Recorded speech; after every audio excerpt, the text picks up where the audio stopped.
Yo tengo, que podría llamar como un popurrí de inquietudes. La primera es una solicitud.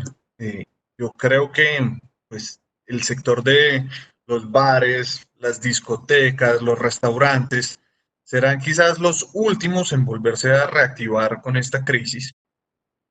Tal vez a- hacia el último trimestre del año podríamos esperar que vuelvan a sus actividades normales.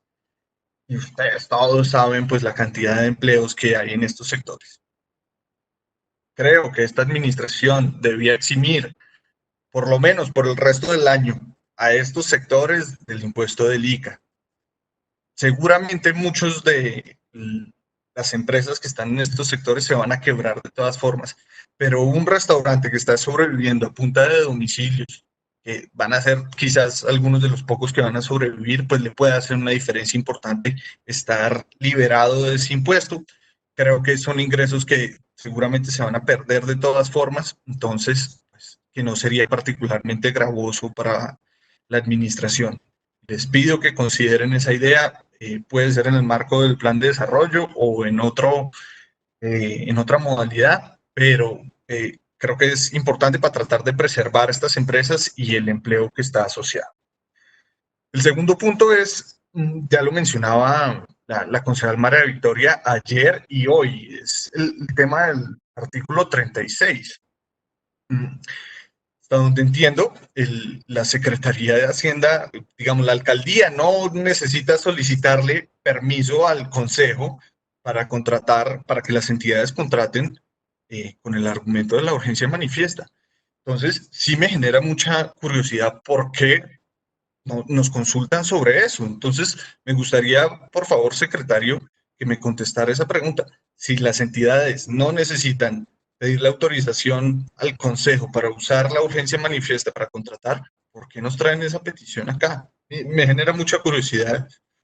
El tercer punto, me parece muy buena la propuesta del Observatorio de la Calidad del Gasto. Es algo que pues debemos investigar y aprender, pero me parece sensato que la Secretaría de Hacienda presente unos informes periódicos al Consejo de lo que encuentran en ese observatorio, particularmente la Comisión de Hacienda. En cuanto al tema de Catastro, que me parece a mí muy interesante, el director de Catastro decía pues que Catastro Bogotá va a ser el gestor catastral de creo que 20 municipios de Bogotá región y le asignaba un presupuesto a estas actividades. A mí no me quedó claro eso. Parecería que lo que va a hacer Catastro es asumir la responsabilidad de crear la base catastral y el sistema en estos municipios, en teoría de manera gratuita. Eso podría tener sentido, pues, dado que estamos tratando de trabajar con la región, pero quiero que me aclare si eso es gratuito o les estamos vendiendo un servicio. Mm, por otro lado, el tema de IDECA, que quizás es una de las instituciones que debíamos estar fortaleciendo más en estos momentos en que estamos pues, pasando a la vida digital a una velocidad tan rápida. En el artículo 58, perdón, antes de eso, IDECA no puede ser solamente un recopilador de datos. ¿Sí? No puede ser solamente que una vez al año todas las entidades le entregan a IDECA una USB con los datos de su entidad. ¿Sí? Porque, digamos, así no funciona la información hoy en día. Lo que los ciudadanos queremos ver, lo que es útil para diseñar políticas públicas, es ver cómo está funcionando la ciudad en tiempo real. Si hoy me traen los datos de lo que sucedió hace un año, pues eso no me sirve. Entonces tenemos que ver cómo conectamos IDECA con las entidades para que esas entidades le den algo que se parezca lo más posible a información en tiempo real. Este plan de desarrollo trae una herramienta interesante en eso, en el artículo 58, que dice la Comisión Distrital de Transformación Digital. Curiosamente, esa comisión no tiene ninguna conexión con IDECA. Eso no puede ser así. IDECA tiene que estar sentado en esa comisión para decirle a las distintas entidades, mire, esta es la forma en que usted me debe entregar los datos para que sean interesantes para la ciudadanía y yo pueda hacer un análisis viable, interesante. Entonces, por ejemplo, pues desde hace años estoy pidiendo que Transmilenio dé una información de cuándo pasa la siguiente ruta del transporte público. Han hecho algunos esfuerzos frente a eso, pero todavía no está del todo desarrollado. Pero la cantidad de subsidios, la cantidad de niños que van al colegio, cuánto se demoran los semáforos, toda esta es información de ciudad que tienen distintas entidades y que debía poder centralizar, compartir y analizar ideas.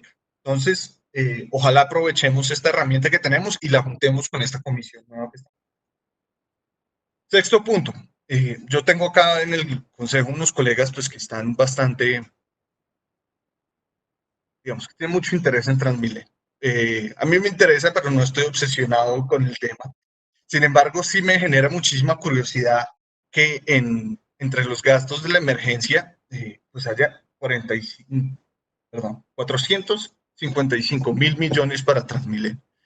Yo he visto varios compañeros usar otra cifra, esa fue la que veía en la presentación del secretario, y a mí sí me gustaría que el secretario de Hacienda y el gerente de Transmilenio nos explicaran qué son estos contratos, donde, mejor dicho, la gente hoy en día casi no hay usuarios de Transmilenio, se ha reducido muchísimo, pero los costos siguen siendo los mismos. No podemos ni reducir los buses, ni reducir lo que les estamos pagando a los operadores.